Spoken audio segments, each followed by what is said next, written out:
Today I am getting micro shading done on my brows. It's also known as powder brows. So I am in the car right now at the place I'm getting it done. So I wanted to show you before. This is my brows with nothing on them. So I'll get you closer there.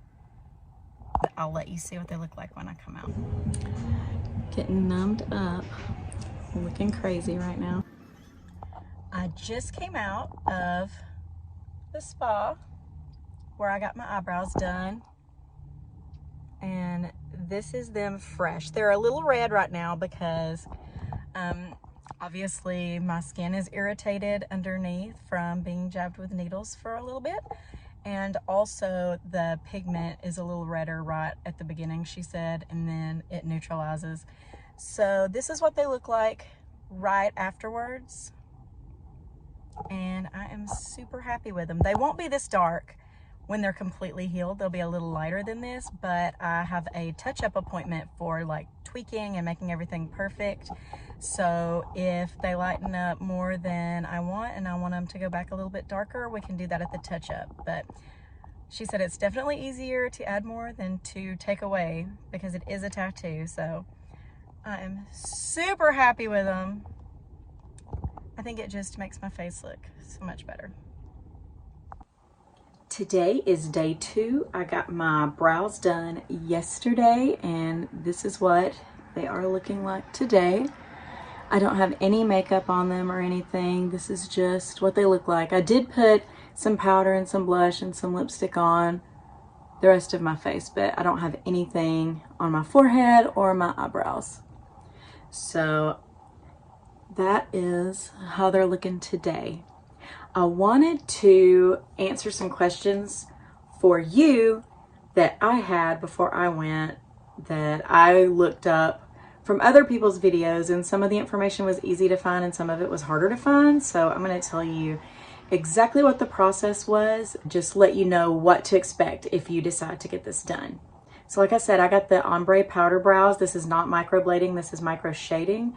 And the difference is, instead of an actual blade that someone is holding in their hand making little hair strokes, this is a tattoo gun. It's a machine. It is much less trauma to the skin, and the main difference between the two is that microblading looks more natural. Like, you would still probably want to wear makeup over it if you wanted to have like bolder brows, and the powder brows or micro shading looks like makeup. So it's more like permanent makeup instead of just natural brow. So the first thing I did when I went inside, we just had a consultation. I showed her some pictures. We talked about color and shape and what my goals were. And she used that in the mapping out of my brows, which was the next part. So I laid on my back on a little padded table. There was a ring light over my face so that she could see really well. And first she took a dermaplane and just cleaned up my brows.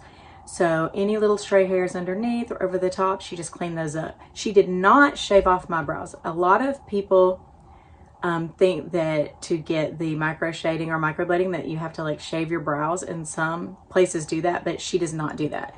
She likes to do it over the hair so that she can make sure that it's the right color and that it's blending well with the hair, because the hair, even if you shave it, will grow back. So she did not shave off my eyebrows. And once I laid back, she took a little pencil. I'm not sure what kind. You can write on skin and it wipes off. She took a little pencil and she mapped out my brows. She used a straight edge to get like all the angles that you're supposed to get to have the stereotypically perfect brows. And she drew them out and then filled them in just a little bit and asked me, you know, is this okay? Give me a mirror. And I looked at it. And honestly, it was really a little hard to tell just from it being drawn with a pencil, because she didn't really fill it in a lot because she was about to go in and tattoo, and so she wanted to be able to see. So it was really kind of just the outline with just a little bit of fill in. But I trusted her because I've seen a lot of her work and she does really good work. So I'm like, yep, this is good. Let's do it. So then she put lidocaine on my brows and covered it with like plastic wrap, and I had to stay like that for 30 minutes. So that 30 minutes is time for your eyebrows to get really numb so that when she starts the actual tattoo process, you're comfortable and not in a lot of pain. And it's really a weird feeling because the lidocaine does numb your eyes, but you can still feel the pressure. So you can tell exactly where she's at and you can feel the gun on your eye, but at the same time, it doesn't hurt at all. So that was really cool. So after 30 minutes, she comes back in. I'll lay back down on the table and we did one eye at a time. So she uncovered one eyebrow and let the other one stay under the lidocaine and started on the eyebrow. She wiped off the lidocaine, and first she started doing the outline to get the outline really good so that when she came back for her second pass, because they have to do like 3 to 4 passes for it to build up the right color. So she did the outline really good so that when she wiped away the pencil, that the outline would be clear enough to see it on the rest of her passes. So she did that one. It was great. I didn't feel anything except the pressure. Then when she was done with that one, she put a different numbing cream on that you can only use once the skin has been broken. And it's, I think actually a stronger numbing cream. So she put that one on there because you do get more sensitive as the tattoo gun makes more passes because you're getting more trauma to the skin. And then she covered it back up and we went to the other brow and she started on it. And most of it I could not feel at all except for the pressure, but I will say there were a couple of little spots that just my body, I guess, didn't numb as well in those spots. But even still, on a scale of 1 to 10, I would say it was maybe a 1. It was nothing that you would even make a face about. So not a big deal at all. And she did the same thing. Once that one was done, she put the other kind of numbing cream on there and covered it up. And then we just went back and forth doing this like 3 times, maybe 4 times. It's somewhere between 3 and 4 times. And by the 3rd time, there was actually a spot on this brow that was a little sensitive just because it had been gone over a bunch of times. And this is the one that didn't want to numb as good to begin with. So there was one point where the pain might have got up to like a 3 or 4, but definitely, again, nothing that would even make you make a face or say, can you stop for a second? Like it was, if you're worried about the pain, don't worry about the pain, because as long as your person uses the numbing stuff, you won't even, it's nothing. So when she got done, she actually took pigment and just put it on top of my brows to kind of pack in where all of the little holes were. So instead of me bleeding out or any of the pigment coming out, it was packed in with pigment. And I sat like that for a few minutes. Then she wiped that off and let me look at them. And honestly, I had heard so many people say, you know, oh, the first day it looks like a Sharpie and you're not gonna like it, but just wait and trust the process. Honestly, day 1, I loved them. Like they look pretty much the same today as they did yesterday. And if they stayed just like this, I would be totally happy. Like these are the best brows I've ever had. So they will lighten up a little bit though. And apparently the process goes that they may peel and flake, they may not. It just depends on how your body heals. Some people scab up really big and then the scabs come off in patches. Some people don't.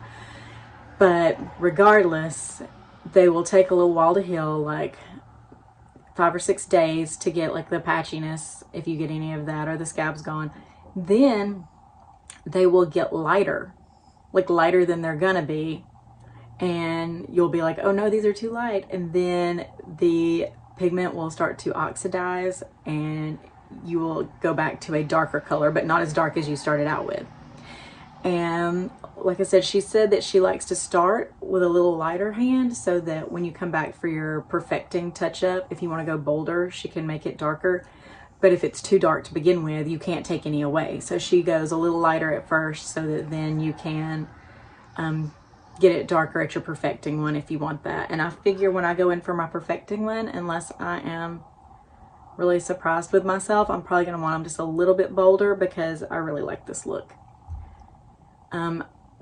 I have no peeling or flaking or anything today. I am washing my face twice a day with some cleanser that she gave me, which she mixed a couple of things and gave it to me. I'm not really sure what it is.